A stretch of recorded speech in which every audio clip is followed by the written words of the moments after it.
noite, eu sou Camila Castro. E aí, como é que você tá nessa última sexta-feira de outono? Por aqui, ó, no Distrito Federal, já tá friozinho. É o clima já mudando aí, né? O inverno batendo a nossa porta. Olha, gente, hoje, dia 18 de junho, o programa Brasil Nordeste está recheado de notícias para você. Por isso, então, já confira os nossos destaques de hoje. Golpistas usam agendamento de vacina contra a Covid para enganar vítimas e furtar dados no Piauí. Mar agitado e com muita onda assusta populares na orla de Salvador. Ontem, o presidente Jair Bolsonaro, durante uma live nas redes sociais, falou sobre o estudo para a desobrigação do uso de máscaras após vacinados. Esperança no ar. Queda no número de internados por Covid motiva o governo de Pernambuco a flexibilizar a atividade. E hoje é sexta-feira, dia do quadro Parla África. O professor Altair Maia entrevistou o nosso embaixador no Togo, o senhor Antônio Carlos Menezes. Essas e outras notícias a partir de agora.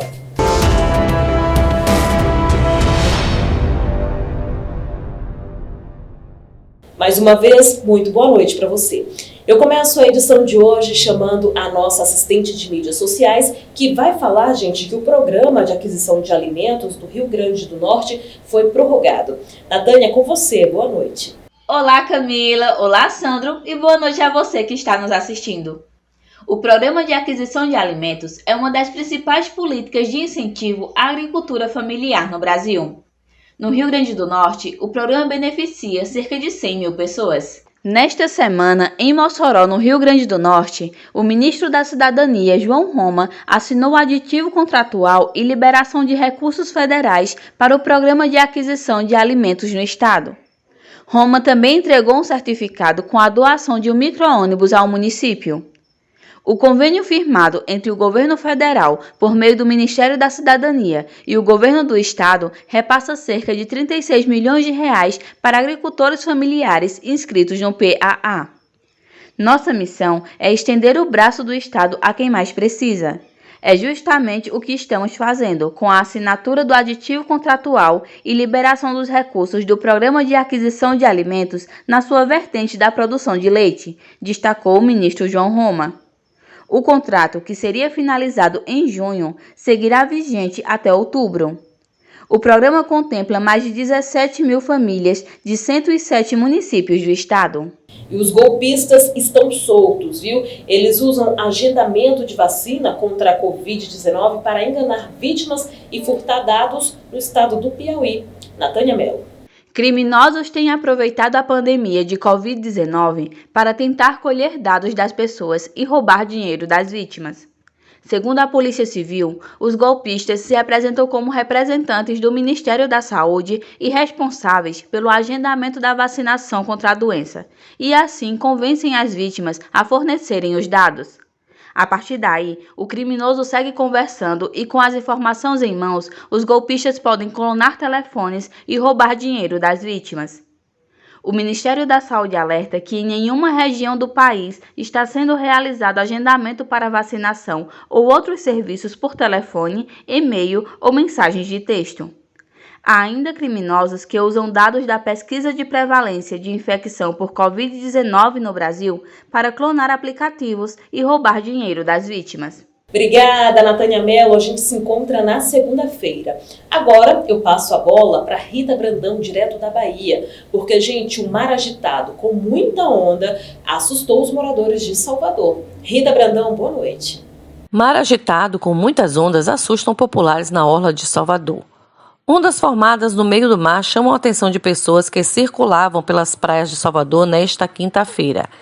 Imagens registram um fenômeno nada convencional no mar da Baía de Todos os Santos, na região da Baía Marina, no bairro do Comércio e na Praia da Barra, também na capital baiana. A Capitania dos Portos da Bahia informou que o Centro de Hidrografia não emitiu nenhuma nota de alerta, mas afirmou que está com a bandeira amarela, onde a Capitania dos Portos sugere navegar com atenção. Rita Brandão, para o Com Brasil Nordeste. Obrigada, Rita Brandão, até segunda-feira. E olha, gente, esperança no ar, viu? Porque a queda no número de internados por Covid motivou o governo de Pernambuco a flexibilizar as atividades. Esse é assunto para o Marcelo Jorge. Marcelo, é com você, querido. Boa noite. Olá, muito boa noite para você, Camila Castro. Boa noite, Sandro de Moura. Enfim, boa noite para todos que estão aí conosco, iniciando o programa Com Brasil Nordeste nesta sexta-feira, dia 18 de junho. Eu sou o Marcelo Jorge, estou com toda a equipe aqui durante toda a semana, a cada edição, trazendo informações do que acontece na nossa região. Olha, as informações para o estado de Pernambuco hoje são boas. É que ontem o governo do anunciou um relaxamento no lockdown, em virtude, inclusive, do acréscimo, do aumento de leitos disponíveis para pacientes do Covid. Pela primeira vez durante todo esse tempo, há leitos suficientes, houve uma redução no número de infectados, e isto é uma boa notícia. Vamos ao anúncio do governo do estado? Olha, Camila e Sandro, segundo informações do governo do estado, novas medidas do plano de convivência na pandemia foram anunciadas. Inclusive a liberação de atividades sociais e econômicas lá no Grande Recife, na capital, na Zona da Mata e também no Agreste, além de parte do Sertão, a partir dessa segunda, dia 21. O governo também autorizou o mutirão de vacinação contra a Covid-19 para quem não tomou a segunda dose de Coronavac no sábado 19 e no domingo 20. No caso, é quando haverá, no caso, sábado amanhã, e nesse domingo, dia 20, haverá esse mutirão. As novas medidas foram anunciadas em entrevista coletiva concedida pela internet pelos secretários estaduais de saúde André Longo e de planejamento Alexandre Rebelo, além da secretária executiva de desenvolvimento econômico Ana Paula Vilaça e do secretário de turismo e lazer Rodrigo Novaes. Dizer que hoje é um dia histórico, que a gente está vivendo um momento muito especial no nosso estado de Pernambuco. Os secretários Alexandre Rebelo e André Longo demonstraram aqui o cenário atual, como a gente conseguiu evoluir nos números da saúde, em termos de decréscimo do número de óbitos, da taxa de ocupação de leitos de UTI, que a gente está hoje em torno de 87%, e a partir da avaliação, da análise de todos esses números da saúde, foi possível ao Comitê Multidisciplinar de Combate ao Coronavírus planejar essa flexibilização, essa retomada gradual das atividades econômicas e sociais. A partir de um diálogo também com cada segmento, a gente construiu esse novo plano de convivência que já começa a vigorar a partir do dia 21 de junho, segunda-feira.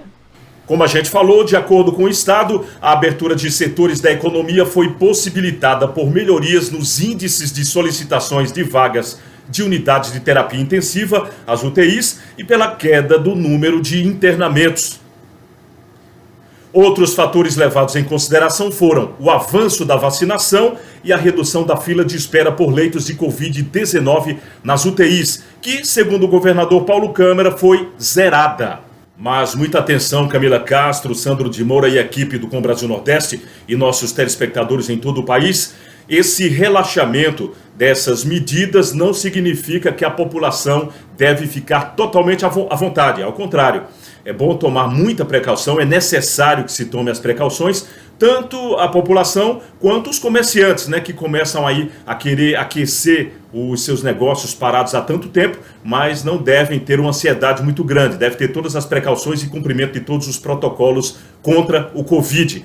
Mas para nós é uma esperança, uma luz que se acende em meio a tantas notícias tão ruins que estamos repassando, infelizmente, é a nossa obrigação, durante todo esse tempo. Quem sabe se não essa luz no fim do túnel que vai trazer aí um novo horizonte, começando aí pela exterminação desse vírus, desse maldito vírus, e a partir da imunização possa haver também um novo momento para toda a humanidade. É nisso que nós acreditamos, temos fé em Deus nessa recuperação, tanto da saúde como da economia do nosso povo, da nossa gente tão sofrida. A todos um excelente final de semana, continuem aqui no Com o Brasil Nordeste e nós voltaremos na segunda-feira, aqui às 6 da tarde sempre, mas em edição extraordinária a qualquer momento, inclusive no nosso portal brasilnordeste.com. Excelente noite, muito grato. Obrigada, Marcelo Jorge, pelas suas informações. E ontem teve live do presidente Jair Bolsonaro nas redes sociais. Ele falou de vários assuntos muito importantes, mas entre eles um assunto chamou bastante atenção. Ele comentou sobre um estudo para a desobrigação do uso de máscaras após vacinados. Veja. Conseguimos com decretos, né, e com portarias também, não é facilitar, é dar mais meios para que a pessoa possa comprar a sua arma e ter a sua posse de arma, né, e ter também o seu porte de arma de fogo. Você tem que comprovar a efetiva necessidade de ter arma. Agora, quem de vez em quando dá uma decisão contrária a armas, né, pessoal, nossos companheiros do judiciário, né, não são todos, a grande maioria está conosco, mas são pessoas que não abrem mão de segurança particular. Reencomendei um estudo para o ministro Queiroga, da Saúde, para desobrigar a usar máscara quem porventura já tenha sido infectado ou vacinado. Tu acha a ideia? Não, eu acho completamente razoável. Agora, já está imunizado. Quem está contra é negacionista, porque não acredita na vacina. Todos que contraíram o vírus estão vacinados, até de forma mais eficaz que a própria vacina, porque você pegou o vírus para valer. Então, quem contrai o vírus, não se discute, esse está imunizado. Que cara de pau esse Witzel, né? Ele foi denunciado ontem mesmo, né? Tornou-se réu ontem mesmo. Falou que eu que procurei ele para fazer campanha no Rio e ele me ajudou nas eleições do Rio de Janeiro. Ele é um cara de pau aí, sem tamanho, uma pessoa que realmente envergonha a magistratura. O respeito total ao parlamento brasileiro. Um quórum qualificado apresenta uma emenda, vai um ministro, no caso ele que faz carga o tempo todo contra isso, né? Ou Barroso, exclusivamente, ministro Barroso, a canetada dele não vai ter eleição com voto auditável? Vai ter sim, Barroso, vai ter sim. E direto do Nordeste, o jornalista Sandro de Moura faz uma análise política sobre as pequenas cidades da região. Sandro, querido, boa noite para você, como é que estão as coisas por aí? Boa noite, Camila Castro, boa noite a todos que acompanham a nossa programação. Camila, hoje eu vou falar sobre dois assuntos. O primeiro diz respeito às cidades do interior, especialmente as cidades do interior da região Nordeste, por onde eu tenho passado. Como que estão vivendo essas pessoas, qual é a relação da Covid-19, qual o comportamento frente a essa doença. E segundo, vou falar muito rapidamente no final, sobre a CPI da Covid-19 no Senado Federal. Em primeiro lugar, Camila, importante ressaltar que a vida no interior é totalmente diferente das grandes capitais ou das cidades médias que a imprensa mira o tempo todo. Eu quero apontar, em primeiro lugar, a falta de estrutura nessas cidades. A maioria destas não tem sequer uma unidade de saúde com atendimento para as pessoas graves. E aí tem que se deslocar 60, 80, 100 quilômetros para poder chegar a um hospital de referência para prestar atendimentos que deveriam ser prestados ali. Uma coisa de imediato, um socorro imediato.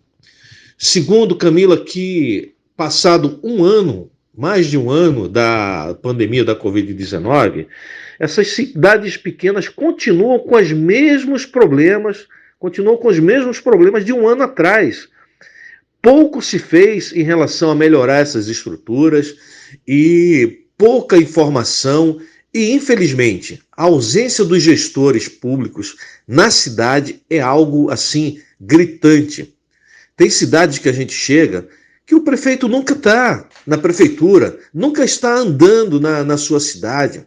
Ao contrário do que faz o presidente da República, que tem tentado manter o contato com a população, indo a diversas partes do país, uma cidade pequena que o prefeito deveria estar ali acompanhando de perto o dia a dia da cidade, não, muitas vezes você passa 1, 2, 3 vezes na prefeitura e você não consegue agendar, não consegue ouvir o prefeito. Às vezes não consegue ouvir sequer o secretário de saúde da cidade. Então, o que eu percebo, Camila, e os microfones do programa Com Brasil Nordeste está aberto para que prefeitos do país inteiro mandem a sua mensagem no sentido contrário. Os prefeitos que estiverem presentes nas suas cidades, pode mandar a assessoria de comunicação entrar em contato com a gente, que a gente vai divulgar, mas eu tenho passado em algumas cidades E o que acontece é isso. A gente não consegue encontrar o prefeito trabalhando, a gente não vê o prefeito na cidade, muitas vezes mora até numa cidade maior, com estrutura melhor, e deixa a sua população largado às moscas. E aí a população vai vivendo como pode. Elas precisam ir para a lavoura, elas precisam ir cuidar dos seus animais, elas precisam sair para prover o pão de cada dia. Embora alguns gestores insistam em trancar as cidades, comércios fechando 5h30 da tarde, outros fechando 7 horas, outro 8 horas da tarde, cada um escolhe um horário para dizer que o Covid não vai entrar. E trancam as cidades porque eles estão confortavelmente em algum outro ponto da cidade, ou mesmo em uma cidade vizinha, vivendo de forma confortável e livre. Essa é a triste realidade de muitas cidades no interior do Nordeste brasileiro. Agora vamos falar da CPI da Covid-19, que tem a ver com o que a gente está falando também. O que a gente percebe é o time da oposição fazendo de tudo para blindar aqueles que têm culpa no cartório em relação às mortes na Covid, porque eles desviaram dinheiro público, como foi o caso do governador do Rio de Janeiro, que o Tribunal de Justiça claramente, expressamente no despacho do magistrado diz que houve ali uma formação de quadrilha, que houve desvio de dinheiro público. Então aí a oposição vem, blinda, trata essas figuras com maior carinho, e quando vem alguém que está ali para tentar explicar alguma coisa acerca do governo federal, como foi o caso do ministro Queiroga, como foi o caso da cientista Nise Yamaguchi, aí o que a gente vê, esses caras totalmente desequilibrados, tratorando essas pessoas, faltando com respeito. Então, é difícil a gente ter estômago para acompanhar essas sessões da CPI da Covid-19 no Senado Federal, porque está muito claro que são 2 pesos e 2 medidas e que os senadores não querem investigar as causas reais que levaram à morte mais de 400 mil brasileiros. O que eles querem mesmo é encontrar eco para suas narrativas e falar de bula de remédio, de hidroxicloroquina e falar porque o presidente da República não usa máscara. É lamentável. Camila, a gente fica na torcida para que o comportamento desses gestores públicos evoluam e eles passem a cuidar de fato da vida dos seus munícipes. Sandro de Moura, direto de Caracol, no sul do Piauí, para o programa Com o Brasil Nordeste. Obrigada, Sandro de Moura, que continua nas estradas aí do Nordeste, trazendo muitas informações para a gente. Bom, e hoje é sexta-feira, dia do quadro Parla África, que está muito especial, viu, gente? O professor Altair Maia vai falar sobre o Togo, que é um pequeno país que fica na costa oeste da África. E nós também hoje contamos com a participação do nosso embaixador no Togo, o senhor Antônio Carlos de Menezes. Então, já quero chamá-los aqui para participarem aqui do nosso programa. Boa noite, embaixador. Boa noite, professor. Sejam bem-vindos. Boa noite, senhores. Boa noite, Camila. Boa noite, Sandro de Moura. Temos falado bastante a respeito do gasoduto que vai da Nigéria até o Marrocos e seu impacto sobre os países ali da costa ocidental africana. Hoje nós vamos falar especificamente sobre o Togo. O Togo é um pequeno país na costa oeste que fica entre o Benin e Gana, tem algo como 8 milhões de habitantes, num pequeno território de 56 mil quilômetros quadrados. O Togo foi protetorado alemão, decidido pela reunião de Berlim em 1884, e depois do final da Segunda Guerra se tornou protetorado francês. A independência veio em 1960 e pouco depois, através de um golpe de Estado, o senhor Eyadani chega ao poder e fica por 40 anos, após eleições. Atualmente, seu filho ocupa a presidência do Togo. Economicamente, o Togo é mais agrícola que industrial. A produção industrial é muito pequena e a agricultura é a grande atividade. E na agricultura temos que os principais produtos são o algodão, café, cacau, caju e diversos outros como mandioca, inhame, mais a nível de subsistência. O comércio exterior do Togo é bastante deficitário.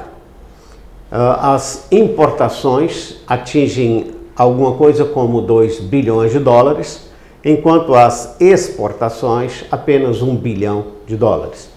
Isso gera um déficit crônico, que é um déficit de difícil solução. As relações com o Brasil são bastante esporádicas. Nós temos que, vez por outra, acontece exportação de açúcar ou algum material de papelaria, de escritório, coisas dessa natureza, mas nada muito significativo. A exportação forte, pesada, quando acontece, é a exportação de açúcar, que chega a 20 milhões de dólares, 25 milhões de dólares. Do Togo não importamos praticamente nada. E hoje, para nos falar do Togo e das relações do Brasil com o Togo, temos aqui o embaixador Antônio Carlos Menezes, que é o nosso embaixador em Lomé, no Togo. Bem-vindo, senhor embaixador, muito obrigado por atender o nosso convite. E passo a pergunta. A Camila, que é a nossa assistente, tem uma pergunta para o senhor. Boa noite, professor Altair Maia. Muito obrigado pela oportunidade de estar aqui e de poder falar um pouco sobre este pequeno país da África, que o senhor descreveu muito bem, onde eu já me encontro há quase 6 anos. No dia 31 de julho, mês que vem, completarei 6 anos como embaixador em Lomé.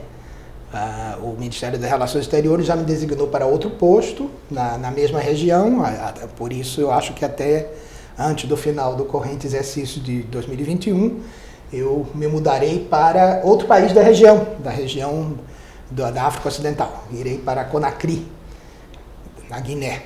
Mas, por enquanto, ainda sou embaixador no Togo e tenho imenso prazer em responder as perguntas do senhor e da sua equipe.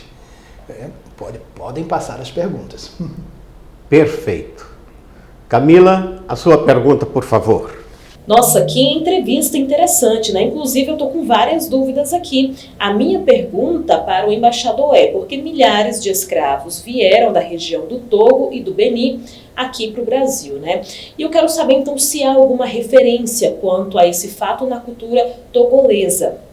Em relação ao país vizinho, o Benin, eu posso dizer que eles cultuam mais adequadamente essa herança, por assim dizer, herança brasileira. O Togo também tem o mesmo tipo de herança. Houve muitos retornados do Brasil, ex-escravos, que fizeram a viagem de volta no Atlântico Sul, da margem de cá, do Brasil, para lá, um pouco antes do final da escravidão e muito também logo depois do final da escravidão no Brasil. Tanto que existem no Togo e também no Benin várias famílias com nomes Souza, Almeida, Oliveira, etc. Ocorre que no Togo, o presidente Eyadema Nassimbe, que assumiu o poder por um golpe de Estado no início dos anos 1960, ele, segundo os registros históricos, ele era extremamente francófilo, e, portanto, favoreceu muito a influência francesa, e há até informações de que teria proibido a difusão da língua portuguesa. Eu nunca encontrei registros de ter havido nenhum decreto de proibição, mas com certeza houve um desestímulo a que o português ainda fosse falado por aquelas famílias. Muitas dessas famílias, inclusive, se deslocaram do Togo para o vizinho Benin, ou até mesmo para a vizinha Gana. Então, meio que se perdeu essa tradição. O atual presidente, o filho,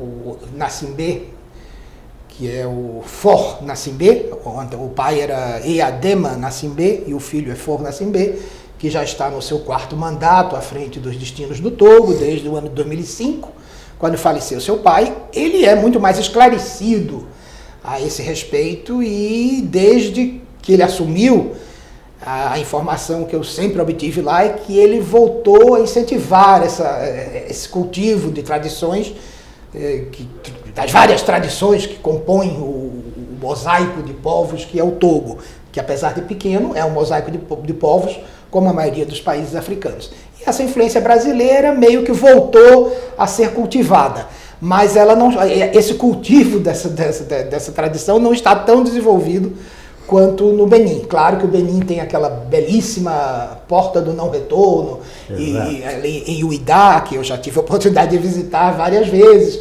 inclusive até amigos e parentes que vão me visitar em Lomé, eu aproveito para levar até o Uidá, porque a fronteira é de fácil transposição e dá para ir e vir. Pertinho, dá para ir e vir no mesmo dia. Dá para sair de Lomé, visitar a porta do não retorno em Uidá e voltar para Lomé antes do sol se pôr. Então nós fazemos muito esse passeio. No caminho, ali já perto da fronteira entre Lomé e Cotonou, perto da fronteira Benin-Togo, existe uma Maison des Esclaves, Casa dos Escravos, do lado togolês. Ela está muito degradada em relação ao patrimônio beninense. Mas eu posso dizer que já existe um interesse do governo togolês em restaurar aquele patrimônio. Inclusive já houve solicitação formal do governo togolês ao governo brasileiro, por intermédio da nossa embaixada, de que o Brasil, por intermédio da Agência Brasileira de Cooperação, que pertence ao nosso Ministério das Relações Exteriores, o Itamaraty, ou também com o apoio do nosso Instituto do Patrimônio Histórico e Artístico Nacional, o IFAM, que possa auxiliar o Togo a recuperar aquela Casa dos Escravos que fica nos arredores de Lomé. Esse pedido foi feito antes da pandemia, ele estava em análise no seio do Itamaraty, na Agência Brasileira de Cooperação. Naturalmente tudo está parado desde março do ano passado, devido à pandemia, mas nós temos a esperança de que esse projeto venha a ser retomado pela ABC, Agência Brasileira de Cooperação, tão logo possível. Eu tenho feito sempre contato com a ABC, e nos próximos meses certamente não estarei mais no Togo, mas eu tenho certeza que meu sucessor está a par do assunto e que certamente o retomará. É importante que nós possamos dar esse apoio ao governo togolês na recuperação desse patrimônio que tem muito a ver com o nosso lado de cá também do Atlântico e que mostra essa ligação tão forte que sempre existiu entre os dois lados do Atlântico, como até um diplomata escreveu, o embaixador Alberto da Costa e Silva escreveu a famosa obra Um Rio Chamado Atlântico, que mostra como parece que essas margens eram tão próximas naquele período, houve tanta troca. Mas, senhor embaixador, o Togo é um mercado de 8 milhões de habitantes, mas é a porta para diversos outros mercados adjacentes. Sabemos que o porto de Lomé é um porto de águas profundas e recebe navios de grande calado. No entanto, as relações do Brasil, as relações comerciais do Brasil com o Togo são praticamente inexistentes. O que está faltando para que esse mercado aconteça? Ficou curioso para saber a resposta do embaixador para essa pergunta que o professor fez? Pois é, eu também fiquei super curiosa. Então, eu te convido a assistir a segunda parte dessa entrevista na próxima sexta-feira, aqui no programa Parla África. Seguimos então com a nossa programação de hoje, porque, olha, tem cidade fazendo aniversário. São Miguel dos Campos, Alagoas, Marzangão, em Goiás e Bastos, em São Paulo. E por hoje é só. Muito obrigada pela sua companhia durante toda essa semana. A gente volta a se encontrar na segunda-feira, se Deus quiser. Bom descanso, se cuida. Tchau, tchau.